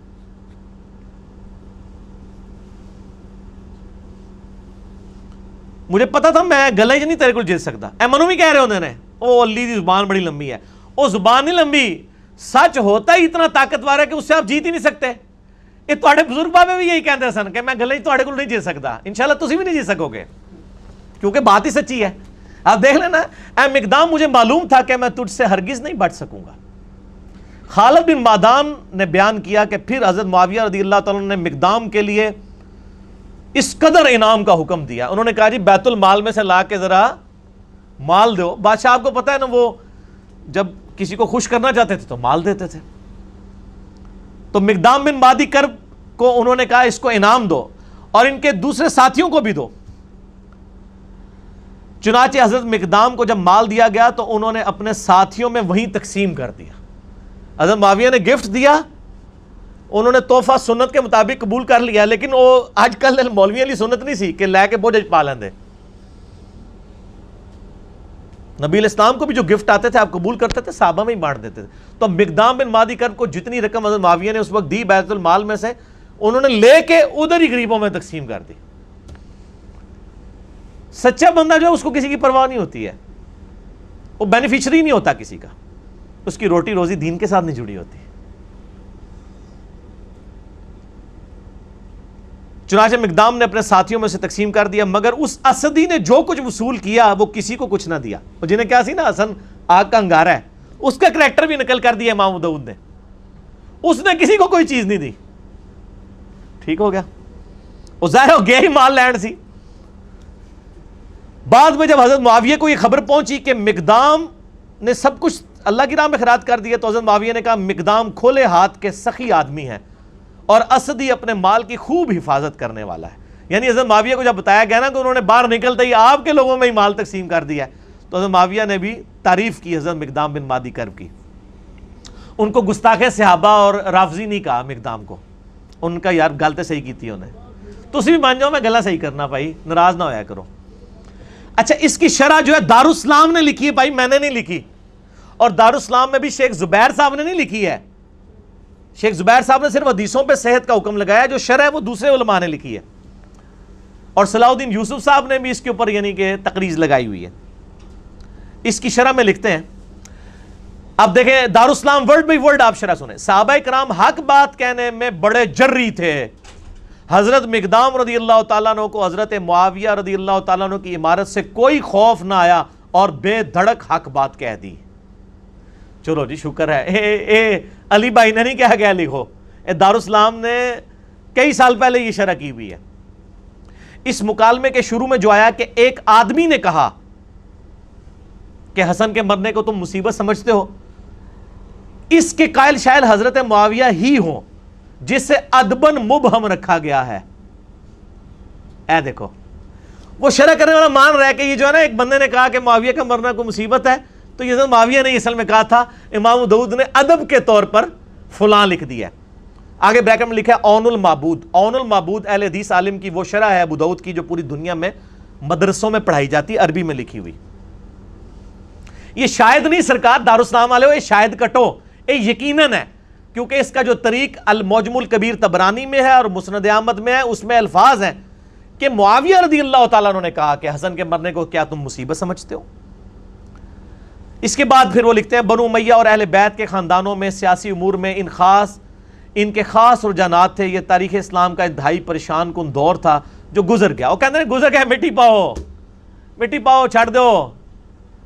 اب ہم تمام صحابہ کرام کے لیے دعا گو ہیں، تو سر پھر آپ ان کے لیے بھی دعا گو ہوں جو 8 صحابہ کے اوپر لعنت کر رہے ہیں، کیونکہ یہ انہی کی اولاد ہے آل امیہ کی. ان کو پھر آپ کس منہ سے سمجھائیں گے؟ صرف ان کو میں سمجھا سکتا ہوں، انجینئر محمد علی مرزا، جو آل امیہ کے کاموں کو بھی غلط کہتا ہے اور آج رافضیوں کی لعنت کرنے کو بھی غلط کہتا ہے. آپ تو 2 نمبر لوگ ہیں، آپ کے تو دورے معیار ہیں، آپ کسی کو سمجھا سکتے ہیں؟ وہ کہتا ہے چھوڑ دو. اب ہم تمام صحابہ کرام کے لیے، تمام صحابہ کرام نہیں یار، 3-4 بندوں کا مسئلہ ہے. صحابہ کرام اتنے زیادہ نہیں ہیں. حضرت معاویہ رضی اللہ تعالیٰ عنہ، مغیرہ ابن شعبہ رضی اللہ تعالیٰ عنہ، عمر ابن عاص رضی اللہ تعالیٰ عنہ، اور بسر بن ابی ارطا رضی اللہ تعالیٰ عنہم اجمعین. ہم ان کے لیے دعائیں خیر کرتے ہیں لیکن ان کا جھوٹا دفاع بھی نہیں کرتے. ان کے لیے دعا گو ہوں اور کسی کے متعلق اپنے دل میں کوئی بغض نہ رکھیں. ایک مورخ کو جو ہے وہ کسی بھی جانب میلان ہو اس کا حق ہے، مگر خیال رہے کہ دوسری جانب بھی جلیل القدر صحابہ ہیں رضی اللہ عنہم و ارضاہم، اور دعا کریں ربنا اغفر لنا ولاخواننا الذین سبقونا بالایمان. اور ہم بھی یہ دعا کرتے ہیں، میرا تو کلپ ریکارڈڈ ہے سورۃ الحشر کی آیت نمبر 10. ہم دعا کرتے ہیں کاش جن کے لیے ہم دعائیں کر رہے ہیں انہوں نے بھی مولا علی کے لیے دعائیں کی ہوتی، ممبروں پر مولا علی پہ لعنت نہ کروائی ہوتی. اس کا مطلب ہے اللہ کے فضل سے ہمیں تو توفیق ہے، ان کو یہ توفیق نہ مل سکی. صحیح مسلم 6229 لعن اللہ ابا التراب نعوذ باللہ. آل مروان صحابہ کرام کو ممبروں میں بلا کے کہتے تھے ابو تراب پہ لعنت کرو، نعوذ باللہ. درندوں کی کھالیں اور ان کی گدیاں استعمال کرنا جائز نہیں ہے، اور ایسے ہی مردوں کے لیے سونا اور ریشم بھی مباح نہیں. حضرت معاویہ رضی اللہ تعالیٰ کے متعلق جو ذکر ہوا، ان کے گھر میں ریشم اور درندوں کی کھالیں اور سونا استعمال ہوتی تھی، تو شاید فرامین رسول کی وہ کوئی تعویل کرتے ہوں. دیکھو یہ وہی ہے جس طرح وہ تفسیر عثمانی میں لکھا ہے نا کہ قرآن میں آیا کہ بچے کی دودھ چھڑانے کی عمر 2 سال ہے، اور امام حنیفہ فرماتے ہیں 2.5 سال ہے. شاید امام حنیفہ کے پاس بھی کوئی دلیل ہو. یہ وہی ہے او پائی سارے ہی کو کچھو، نہ میں وابی نہ میں بابی، میں ہوں مسلم علمی کتابی. آپ یہ دیکھ لیں بابی ہیں، یہ پریکٹیکلی یہ بھی بابی بنے ہوئے ہیں. دارالاسلام والے بجائے یہ لکھنے کے کہ انہوں نے غلط کام کیا، وہ کہتے ہیں انہوں نے تعویل کر لی ہوگی. دنیا میں ہر شخص اپنے جرم پہ پردہ ڈالنے کے لیے نا تعویل ہی کرتا ہے.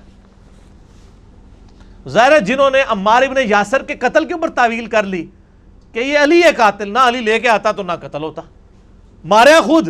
تو پھر مولا علی نے فرمایا کہ پھر حمزہ کا قاتل کیا نبی علیہ السلام تھے؟ نہ عہد میں لے کے جاتے نہ حمزہ قتل ہوتا. پھکی دی تھی، مولا علی بھی پھکیاں دیندے سن. الزامی جواب، اینٹی وینم، لاجیکل آنسر. بال یہ ہر ٹاپک لادا ہو جائے گا. تو یہ میں نے شرح بھی بیان کر دی اور شرح بھی بیان کر دی. باقی میں اب اس ٹاپک کو کتنا یعنی اور کھول کے بیان کروں. آپ ریسرچ پیپر 5B پڑھیں، سب کچھ آپ کو ملے گا. میرے 2 لیکچر ضرور سنیں.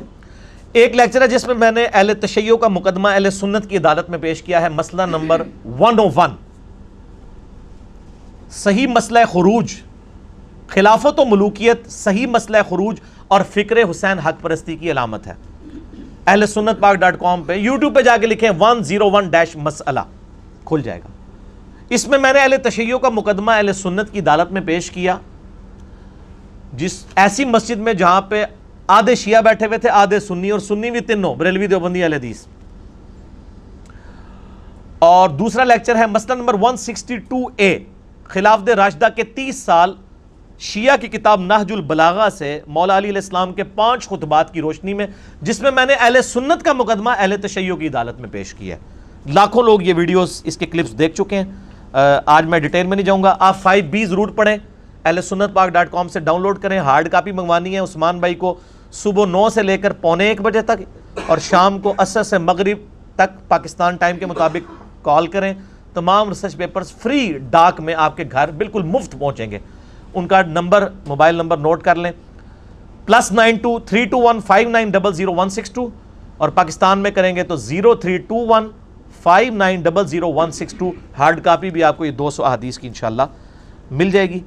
تو یہ آج کا ٹاپک ہمارا اس حوالے سے الحمدللہ کنکلوڈ ہوا عوام الناس کے اعتبار سے. اب تھوڑی سی گفتگو رہ گئی ہے 10-12 منٹ کی علماء کے حوالے سے. وہ انشاءاللہ میں اس کو الگ کروں گا. اس سے پہلے آپ ایک دفعہ درود شریف پڑھ لیجئے. اللہم صلی علی محمد وعلی آل محمد کما صلیت علی ابراہیم وعلی آل ابراہیم انک حمید مجید. اللہم بارک علی محمد وعلی آل محمد کما بارکت علی ابراہیم وعلی آل ابراہیم انک حمید مجید.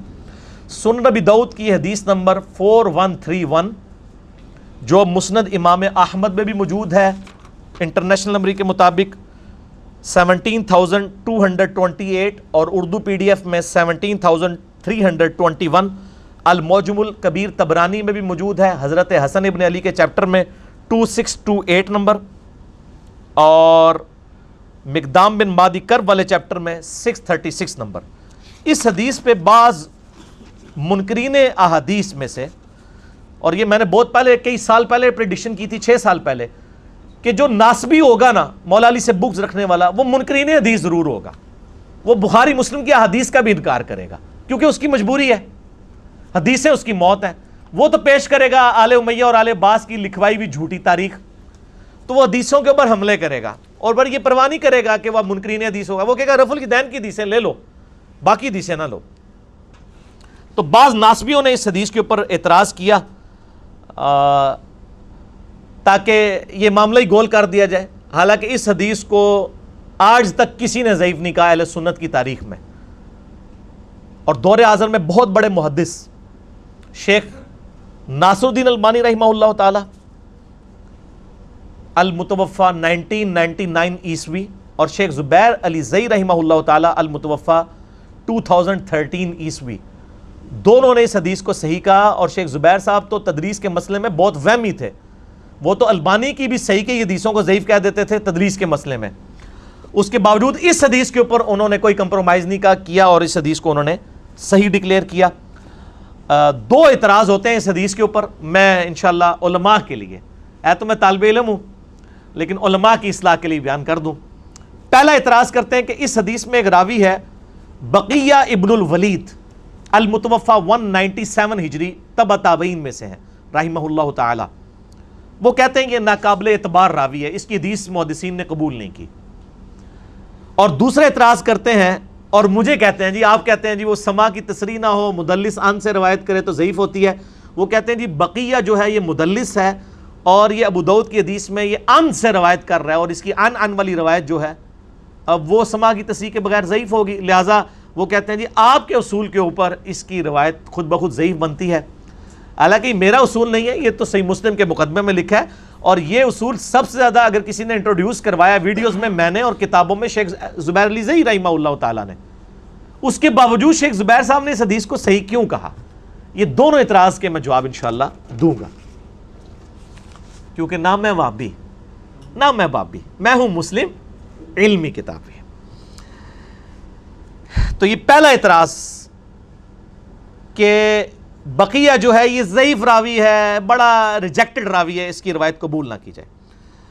تو بقیہ ابن ولید، اس کے میں 5 جواب دوں گا. نمبر 1، جواب نمبر 1، بقیہ ابن الولید المتوفى 197 ہجری تبع تابعین میں سے ہیں رحمہ اللہ تعالی. صحیح مسلم کے مقدمے میں امام مسلم نے صحیح مسلم کے اندر جو راویوں کے اوپر بحثیں کی ہیں نا، اس بقیہ کے اوپر بحث کی ہوئی ہے باقاعدہ. صحیح مسلم میں انٹرنیشنل نمبر کے مطابق 43 نمبر پر اور 80 نمبر پر اور 81 نمبر پہ 3 جگہ بقیہ ابن الولید کے اوپر امام مسلم نے اپنے کومنٹس لکھے ہیں بڑے محدثین سے نقل کر کے. وہ میں آپ کو امام مسلم کے کومنٹس بتا دیتا ہوں.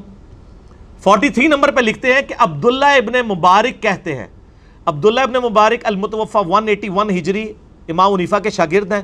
اور میں نے کئی دفعہ بتایا کہ ذخیرے احادیث میں 2 محدث ایسے ہیں جن کے اوپر نیگیٹو جملہ کبھی کسی نے نہیں کسا. ایک عبداللہ ابن مبارک، امام بخاری کے دادا استاد ہیں یہ، اور امام حنیفہ کے شاگرد ہیں. بعد میں امام حنیفہ کو چھوڑ گئے تھے. وہ میرا ایک کلپ بھی ہے امام حنیفہ سے رفع الیدین پہ مناظرہ، وہ انہوں نے ہی مناظرہ کیا تھا جو حدیث کی کتابوں میں ہے. ایک ان کے مناظرے ہیں نا جو جعلی تاریخ کی کتابوں میں ہے. ایک عبداللہ بن مبارک، دوسرے امام مسلم جن کے اوپر جرح کا کوئی کلمہ نہیں ملتا.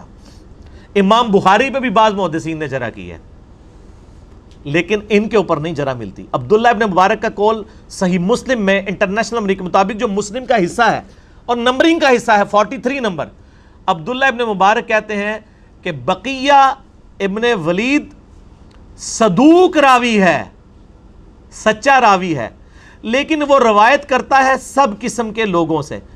یعنی خود وہ سچا ہے لیکن وہ جن سے روایتیں نقل کرتا ہے نا، بعض اوقات وہ ضعیف راویوں کی روایت بھی لے لیتا ہے اور بعض اوقات ثقہ راویوں کی بھی. وہ تو سارے ہی ہیں، بخاری مسلم کے علاوہ جتنے امام ہیں، ابو داؤد، ترمذی، نسائی، ابن ماجہ، انہوں نے ضعیف راویوں سے لی ہوئی ہے. لیکن جب ضعیف راوی ہوگا پتہ تو چل جائے گا اور روایت تو ضعیف ہو جائے گی. تو یہ تو کوئی عیب نہیں ہے. خود امام بخاری نے الادب المفرد میں کئی ضعیف راویوں سے جن پہ امام بخاری نے خود جرح کی ہوئی ہے تاریخ کبیر میں، ان سے روایتیں بھی لی ہوئی ہیں، لیکن بتا دیا ہے کہ یہ روایت میں یہ راوی کمزور ہے. تو یہ کوئی عیب نہیں ہے. عبداللہ ابن مبارک کیا کہتے ہیں؟ یہ صدوق راوی ہے، سچا راوی ہے. کون؟ بقیہ ابن ولید. 80 نمبر پہ لکھتے ہیں امام مسلم کہتے ہیں کہ زکریہ ابن عدی کہتے ہیں کہ مجھ سے ابو اسحاق فزاری نے کہا، جو حدیث کے بہت بڑے امام تھے، لکھ لے تو بقیہ ابن ولید کی وہ حدیث جو وہ روایت کرے مشہور لوگوں سے، اور مت لکھ اس کی حدیث کو جو روایت کرے مجہول لوگوں سے. یہ بقیہ کے لیے نہیں ہے، باقی بھی سارے راوی جو ثقہ راویوں سے کریں وہ آپ لے لیں، جو دوسری وہ چھوڑ دیں. اور مت لکھ تو اسماعیل عیاش سے حدیث، اگرچہ وہ روایت کرے مشہور ثقہ لوگوں سے بھی. وہ کہتے ہیں جو اسماعیل عیاش راوی ہے نا، وہ اگر صحیح بندے سے بھی روایت کر رہا ہے نا، اس کی وہ والی روایت بھی نہیں لینی، لیکن بقیہ سچا بندہ ہے، یہ اگر سچے لوگوں سے روایت کرے. اور الحمدللہ ابو داؤد میں اس نے بحیر ابن سعد سے روایت کی ہے، جو الحمدللہ ثقہ صدوق اہل سنت کا بہت بڑا امام ہے، جس کی ثقات کے اوپر کوئی قدغن نہیں لگا سکتے. کتب ستہ کی ساری حدیث کی کتابوں میں اس کی روایتیں موجود ہیں، خصوصاً ابو داؤد، ترمذی، نسائی، ابن ماجہ کے اندر بحیر ابن سعد سے روایت کی ہے. اور اس کے بعد 81 نمبر کے اوپر وہ لے کے آئیں کہ ان کے اندر یہ مسئلہ تھا کہ یہ بعض اوقات جو نام ہے اور کنیت اس کو رد و بدل کر دیا کرتے تھے جو یہ راوی تھے بقیہ، اور وہ دیکھ لیا جائے، باقی کوئی ان کے اوپر جرح کا کلمہ نہیں ہے. جواب نمبر 2، صحیح مسلم میں جو یہ 80 نمبر پہ کامنٹس ہے نا کہ بقیہ کی روایت جو مشہور لوگوں سے وہ کرے وہ آپ لے لو اور جو ضعیف لوگوں سے کرے وہ نہ لو، یہ سیم کامنٹس جامعہ ترمذی میں بھی موجود ہیں۔ انٹرنیشنل نمبر کے مطابق 2859 نمبر حدیث ہے، اور اس حدیث کی سند وہی ہے جو ابو داؤد کی مقدام بن معدی کرب والی روایت کی سند ہے 4131 کی۔ اس میں بھی بقیہ ابن ولید عن بحیر ابن سعد کر رہے ہیں۔ اس کے نیچے امام ترمذی لکھتے ہیں کہ میں نے عبداللہ بن عبد الرحمن سے سنا کہ وہ کہتے تھے کہ میں نے زکریا بن عدی سے سنا کہ وہ کہتے تھے کہ امام ابو اسحاق فزاری کہا کرتے تھے خذوا عن بقیۃ ما حدثکم عن الثقات، بقیہ سے وہ حدیثیں قبول کر لیا کرو جو وہ ثقہ راویوں سے کرے، ولا تأخذوا عن اسماعیل ابن عیاش، اور اسماعیل ابن عیاش کی کوئی حدیث قبول نہ کرو چاہے وہ ثقہ راویوں سے کرے چاہے بغیر ثقہ کے۔ مسلم میں 80 نمبر پہ یہ کامنٹس ہے اور ترمذی میں بھی موجود ہیں 2859۔ امام ترمذی تو جھوٹیاں نو کار تک پہنچا کے گئے نے، بقیہ کے اوپر کامنٹس کیے ہوئے ہیں۔ اچھا اس طرح کے کامنٹس بڑے کم راویوں میں ملتے ہیں، تو بقیہ نے چونکہ اہل سنت کے منہج کی حفاظت کرنی تھی ناسبیت کے خلاف، امام مسلم امام ترمذی نے کامنٹس کیے۔ اچھا جی، جواب نمبر 3، صحیح مسلم میں ایک حدیث کے راوی بھی بقیہ ہیں۔ مسلم شریف میں انٹرنیشنل نمبر کے مطابق 3514 اور 3515 نمبر حدیث ہے، اور فواد عبد الباقی کی ترکیب میں اس کا نمبر ہے 1429 1429۔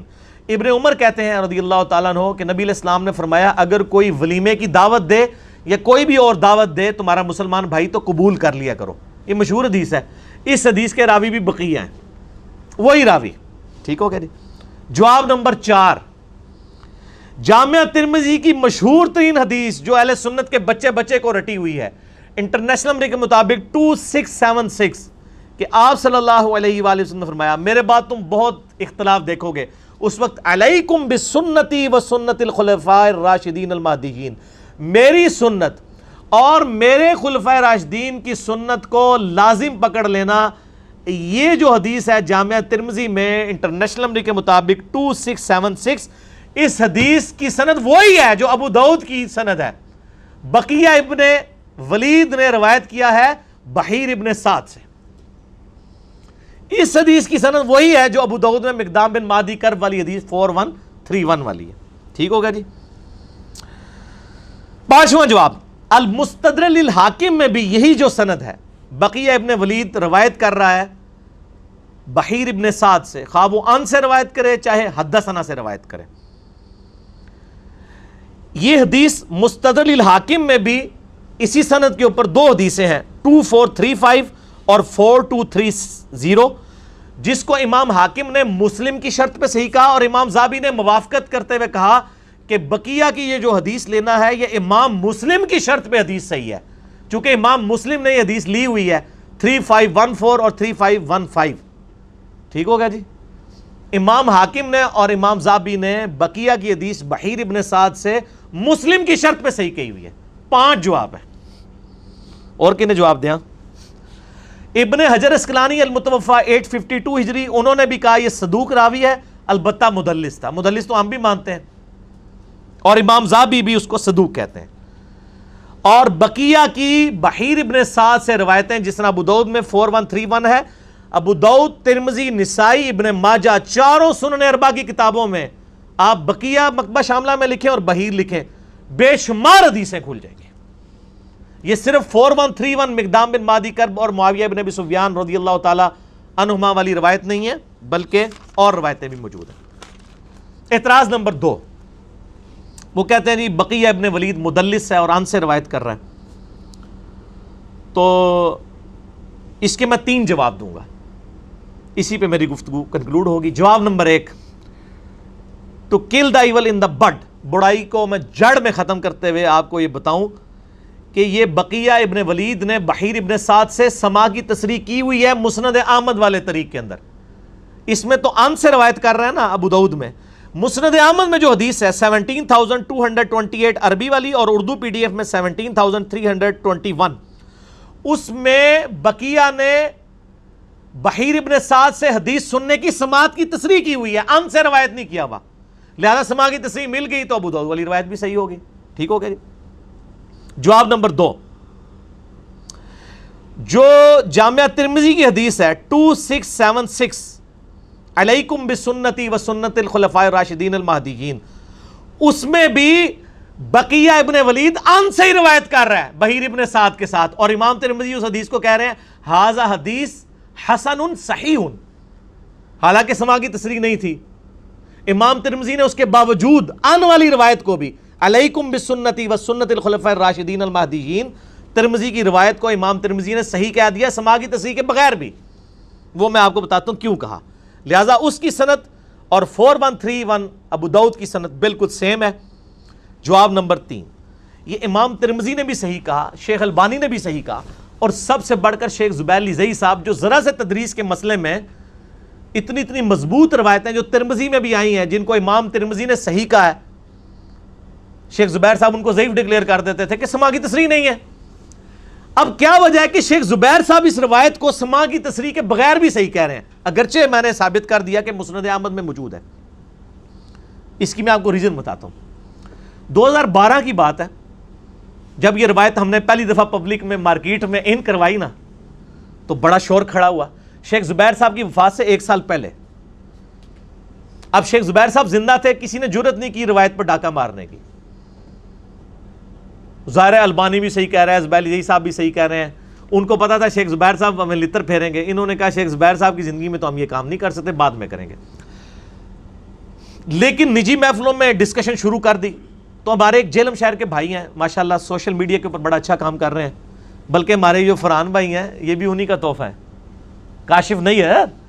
کاشف نیئر نے ہی انٹروڈیوس کرایا تھا ہمارے فرحان بھائی کو جو ہماری ویڈیوز اپلوڈ کرتے ہیں.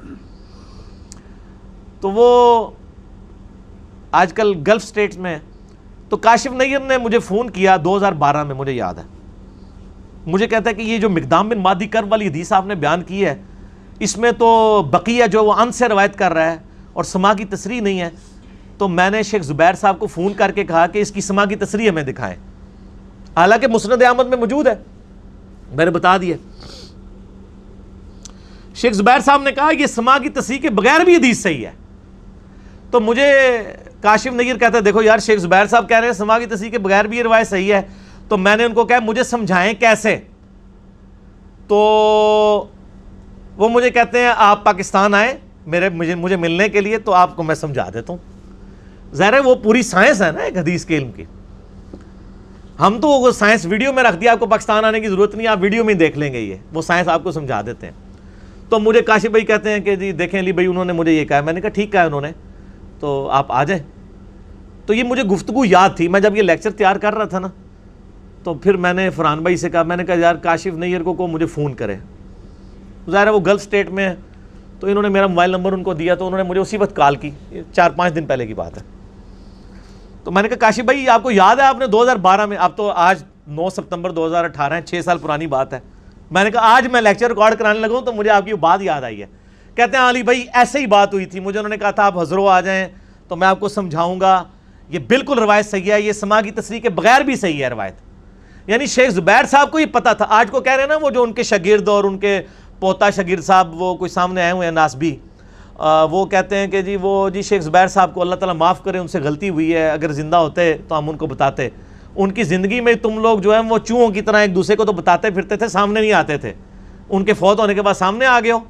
تو شیخ زبیر صاحب اللہ کے فضل سے اس حدیث کے اوپر اتنا کچھ لکھ کے گئے ہیں کہ ان کو قبر سے نکالنے کی ضرورت نہیں ہے, نہ ان کو روحانی طور پہ کوئی رابطہ کرنے کی یا کشف القبور کرنے کی ضرورت نہیں ہے. ان کے الحمدللہ روحانی شاگرد ہم بیٹھے ہوئے ہیں ادھر. اس حوالے سے شاگرد کے میں نے ان سے سیکھا ہے, باقی میں کوئی مدرسے کا نہیں پڑھا ہوا. شیخ زبیر صاحب نے ایک کتاب لکھی ہے فضائل صحابہ,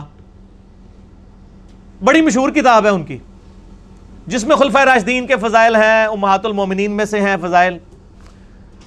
وہ فضائل صحابہ کا PDF آپ کو مل جائے گا آرام سے, آپ جا کے kitabussunnah.com سے ڈاؤن لوڈ کریں, ہم اس میں لگا بھی دیں گے. اس میں حسن ابن علی کے اوپر جو چیپٹر باندھا ہے نا شیخ زبیر صاحب نے, اس میں یہ مقدام بن مہدی کرب والی حدیث وہ لے کے آئے ہیں. لیکن تھوڑی سمجھداری کی ہے انہوں نے, صرف آخری حصہ نقل کیا ہے کہ حسن مجھ سے ہے اور حسین علی سے. پوری حدیث نہیں نقل کی شیخ زبیر صاحب نے, کیونکہ پوری حدیث میں پٹورا باغ کھل جانا تھا. پھر ان کو 50 صفحے اور لکھنے پڑتے ہیں. انہوں نے صرف آخری حصہ نقل کیا اور نیچے لکھ دیا سنن ابی داؤد انٹرنیشنل نمبر 4131 وسندہ حسن, اور کہتے ہیں اس کی روایت بالکل صحیح ہے, اور نمبر لکھ دیا ابو داؤد 4131. آگے وہ شیخ زبیر صاحب لکھتے ہیں کہ یہ جو روایت ہے بقیہ ابن ولید عن بحیر ابن سعد, یہ محمول ہوتی ہے سماع کی تصریح پر, اگرچہ یہ راوی ان سے بھی روایت کرے تب بھی یہ روایت سماع کی تصریح پہ معمول ہوتی ہے. کیوں؟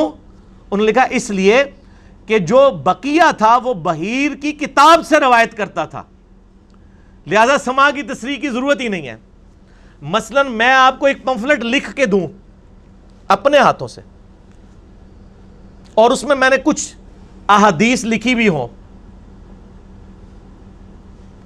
آپ جب وہ حدیث بیان کریں گے تو آپ یہ کہیں گے کہ انجینئر محمد علی مرزا بھائی سے روایت ہے یہ حدیث, اور آپ سے کوئی پوچھے کہ کیا آپ نے خود سنا ہے, تو آپ کہ میں نے سنا نہیں ہے, اسی لیے تو میں حدثنا نہیں کہہ رہا ہوں, میں ان کہہ رہا ہوں, ان سے روایت ہے. جس طرح ہم بھی صحابہ کہتے ہیں ان ابی ہریرہ, تو میں حضرت ابو ہریرہ تک تو سند نہیں پہنچا رہا ہوتا نا, لیکن مجھے پتا ہے ابو ہریرہ ٹھیک ہے, اور میں بھی تدلیس ہی کر رہا ہوتا ہوں, ہم سارے تدلیس ہی کر رہے ہوتے ہیں.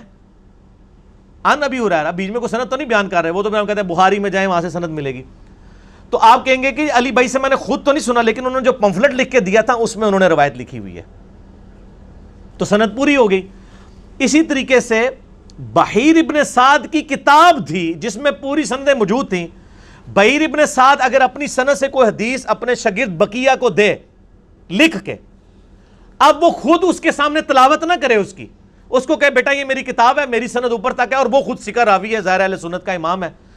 اب بقیہ کتنا ایماندار شخص تھا, اس نے یہ نہیں کہا کہ میں نے اپنے استاد بحیر سے سنی, وہ کہتا تھا ان بحیر ابن سعد, بحیر ابن سعد سے میں روایت کر رہا ہوں, اس کی کتاب تھی. اور یہ محدثین کا پیٹ رول ہے کہ اگر ایک محدث کے پاس دوسرے محدث کی کتاب ہو تو اس کو حدثنا کہنے کی ضرورت نہیں ہے, وہ ان سے بھی روایت کر رہا ہے نا, تو وہ سماع کی تصریح کیا, وہ ریٹن ہے, تصریح سے بھی اگلی چیز ہے, اس کے پاس کتاب ہوتی تھی. اور یہ شیخ زبیر صاحب نے فضائل صحابہ میں لکھ دیا کہ چاہے بقیہ ان سے بھی روایت کرے بحیر سے, وہ سماع پر محمول ہوتی ہے کیونکہ اس کے پاس وہ کتاب تھی. پھر ساتھ شیخ زبیر صاحب لکھتے ہیں کہ میری کتاب جو ہے ابن حجر اسقلانی کی کتاب ہے طبقات المدلسین, مدلس کے اوپر جو مدلسین کے 5 طبقات کے اوپر کتاب لکھی ہے نا, اس کی تحقیق لکھی ہے شیخ زبیر صاحب نے عربی میں, وہ عربی میں کتاب تھی ابن حجر اسقلانی کی.